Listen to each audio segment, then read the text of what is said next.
Alright, so we're going to be watching the third game between Villalva and Aicilaxi. Two players who I think should be really interesting on this format. This is round 2 of SC Zidane winner's bracket. And this is the first game. I don't know the move order that happened, but we can still draw some clues from it. I believe Ataman Toys is a level 6, though I could be wrong, I don't really know. And so clearly they went with 8-8 corners. They did not go with 8-8 up-downs this game. One of them, I suspect, went with 7-7-2-2 pair, and the other went with these 7-7-4-2s. Not sure who used the 6-2-6-6, but given that Aicila went first, my guess would be that paired with the 7-7-4-2s. That seems like the more natural fit there. But we're seeing people who we're trying to gain information right now. Drawn to 8-8 corners. Rares are available. We're not sure who used it. Now this game tells a kind of different story. We see a 7-7-2-7, which I very strongly suspect is from Villalva. We see a 2-8-3-8 and a 2-8-4-8. Those are unlikely to be from the same players. Hopefully Kitty doesn't sniffle all over the microphone or knock it over. I think those are probably from other players, so we now are seeing vertical and horizontal 8-8s, as well as an 8-8 corner still here. We also see the advent of a second rare. So hopefully that gives us some information. Now I was probably wrong, because if Villalva uses the 6-2-6-6 here, this is probably a card he's built around.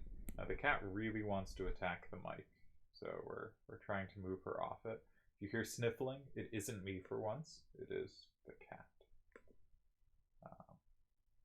Villalva sent a message saying, trying to avoid a generic hand here. And yeah, oh my god, stop. Just stay over here. No, you don't have to go over there. Stay here. You will get attention here. Here, right? Okay. No, come on. Over here? That's where my hands are. I can only pet you with my hands right now.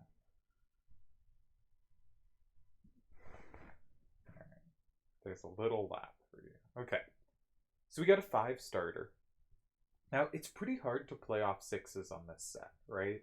We've seen a number of 8-8s, some 7-7s, some 6-7-6s, right? These are things that, well, the 6-7-6 can play off 6s to take 7s. It is still not able to take 8s. So I'm very curious here what the hand build is that can work with this. If we have 2-8-8-3 or 2-8-8-4, that can potentially play off the 2, as well as an up-down card certainly could. I also think this might be a slightly second turn favored rule set, so something that I might not normally consider might be more viable here.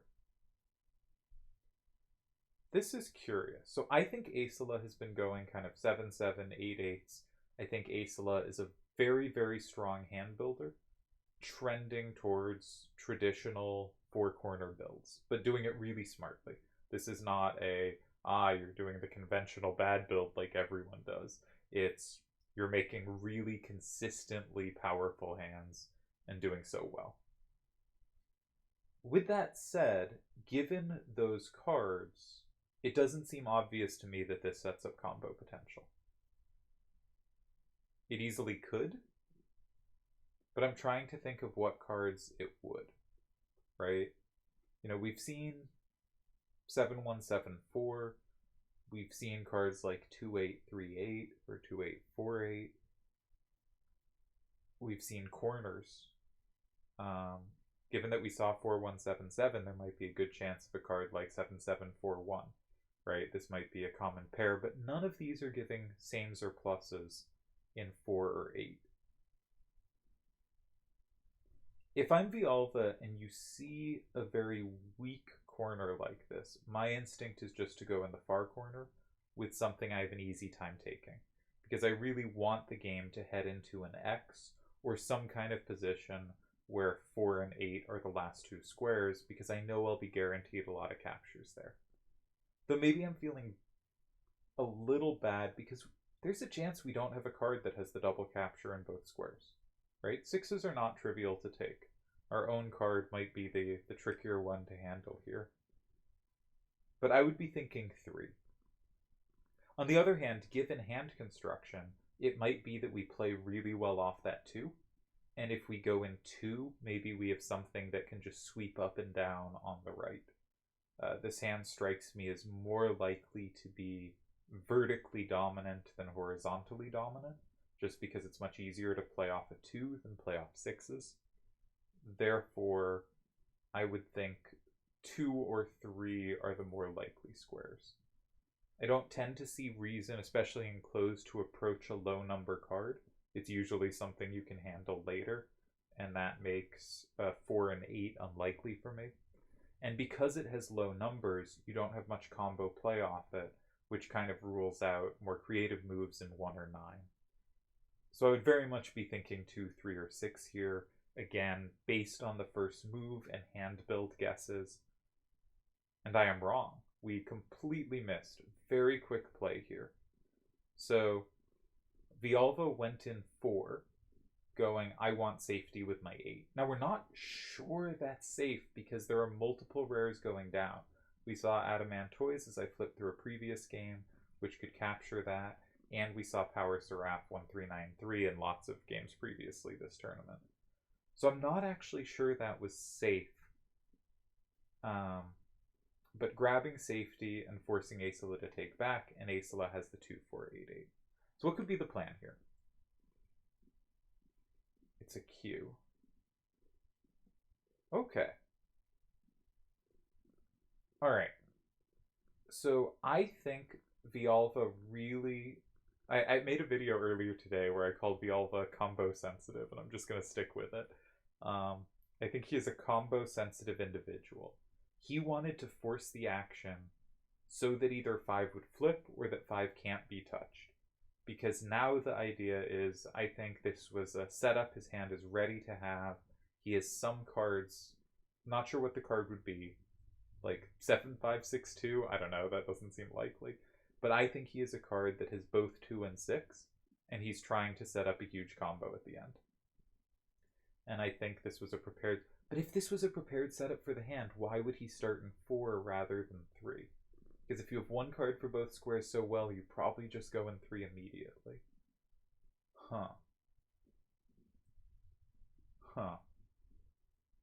So if he has 2 and 3, I now think they're on different cards.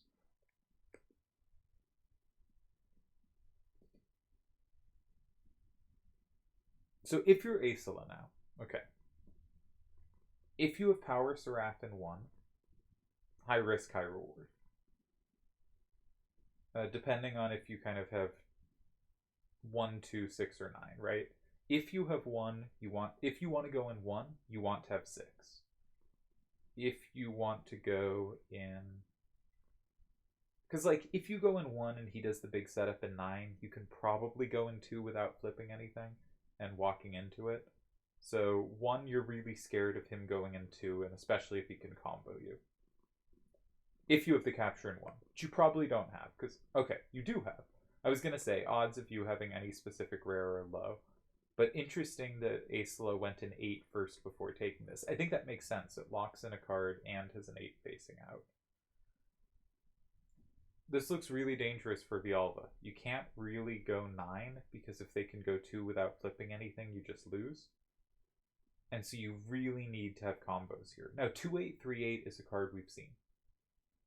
If 2-8-3-8, then Aicila needs to have 6, and there is no reason to believe Aicila has 6, except that we've seen 7-7-2-2 and 7-7-4-2 in prior games.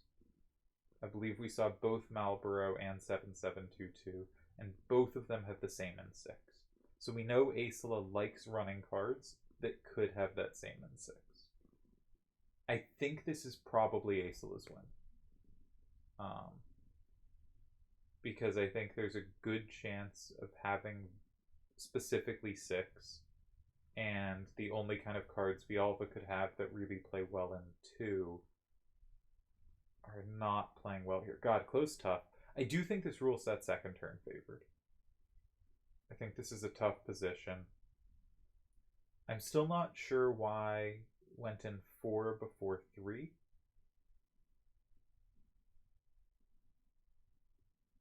I guess Villalva could have a high number facing left that he was trying to set up. But I don't think Villalva's the big rare user. I think Villalva has taste more like I do and doesn't sees cards as more synergistic than wanting something with a strange power level. Alright, Villalva does play 2. This is probably best, right? Because you really now need either Aicila to get afraid of going in 6, or to have a big combo if Aicila does go in 6, and Marlborough was not going to have that combo. Unless 2838 is exactly the card that lands in 6. A card we've seen quite a bit, but you're going to want combo play against either 7s or 8s. That's your best hope. Or if you have something that punishes exactly 7742 itself, maybe that's the case. Yeah, hoping to punish that 4 down.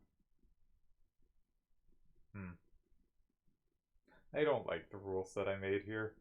I think Aicila has played a really good game here. Had, again, a nice powerful hand.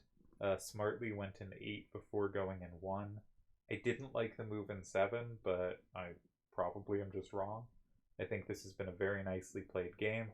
I would also bet that Aicila's final card, pretty confidently, is something facing upright. But it's not a 7722 or a 7742. So I'm not sure exactly what it is, but I would bet an upright facing card. And Villalva has it, yeah. So it really comes down a lot to whether you have that card. Now this card is not a card I would be thinking of because it's not your normal power card, but is clearly something that can play off that 6-2, 6-6 in a lot of squares. I think this was a really interesting read by Villalva here, right? Because you think of the position after Adamantoise in 1, and Villalva can put either card in 2. There's not a good setup in 9. I was right, doesn't have a card for both squares. If he did, would have gone in 3, not in 4 on Villalva's second move. So, didn't have a card for both squares. You kind of have to take in 2 while you can, and you have to just hope your card in 9 has play against 6. And he could have kept a 7 up or a 6 up, but the problem is, you're going down 7-3, right?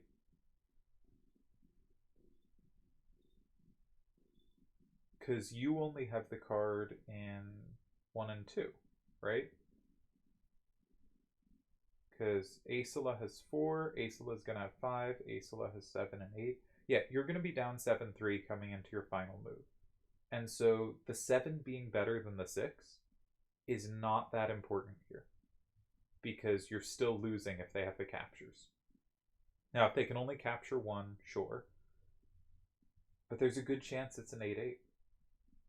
And so you need to pick the card that gives you the best combo potential against something with double captures.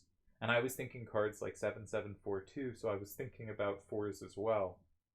But 7742 you lose to anyway.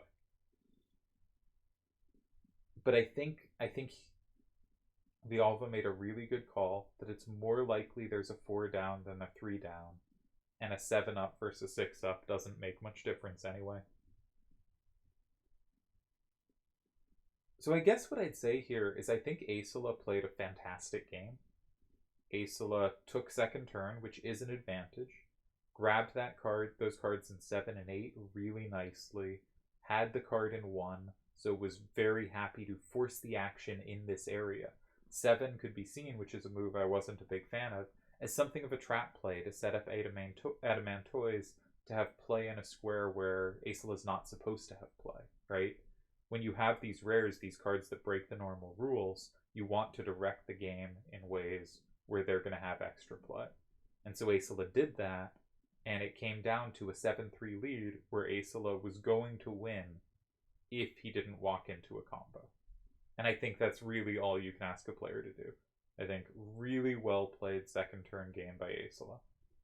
the move in 7 makes a lot more sense given that Adamantoise was in the hand. It's still the only move I could possibly criticize here, because everything else I think Aicila did was just clearly perfect. And the hand looks really good to me too. From Villalva's side, he clearly has 6682 as his big finisher after his first move, but it didn't end up finding perfect squares. And he didn't have a setup for 3. I suspect he had setups for some other squares. But a setup in 3 wasn't actually something his hand was ready to do.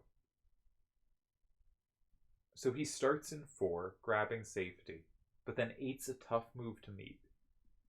And he doesn't really have a natural way to start building out. Maybe you could start with 7742 in 1. But you have so many cards that have no left power, you can't really make the game leftward. So I think 3 was a good decision in a tough spot there. And then made a really good read at the end. And I think you run this game a bunch of times, and Aicila wins it more often than not. Though I think Villalva mentioned that the previous games Villalva had been pushing on second turn, so this really just seems like whoever's second turn gets to push. But interesting game. Good read at the end. I was pretty sure Aicila had won. I thought they played this really well. Villalva has to make an exact call and hope to have the right combo. I thought you want to be targeting 7s and 8s, but didn't have the cards to do so left in the hand. Very interesting game. In fact, if we look at Villalva's hand, 9 is really not a square it wants to finish in. It would rather orient the game elsewhere. So it's tough for him to have that combo. Nicely played close game. I hope this was interesting.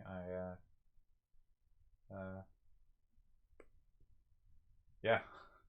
Don't know how much more to say, because, you know, closed commentary is what it is. But I think this was really well played, and I feel a little bad for Aicila here, because walking into that last turn combo is just brutal. When you set it up so you win if they don't have it, that's just a really tough spot. Makes me think Aicila is a very good shot to go deep. I mean, prior TTAC winner, clearly handling the close nicely here. And I'm also curious what Villalva does. I think a player good at switching up their hands, choosing less predictable cards. I did not imagine the 6682 would see play here. I did not imagine 6266 would see play here. And finding ways to set up combo synergies. Yeah, hopefully I catch more of both these players as the tournament goes on. But glad to have caught a game. And congrats to Villalva here. Though, you know, if I was Aicila, I would be a little annoyed here. But that doesn't mean, like, I think Villalva did something wrong or anything. It's just, you know, the nature of the beast with closed. But if you're Aicila here, you played a perfect game, right? And if you're Villalva here, you managed to win on first turn, which is really tough. So if you were just looking from a performance perspective, I think both players should come away happy. But of course, that means whoever lost is going to come away feeling pretty tilted.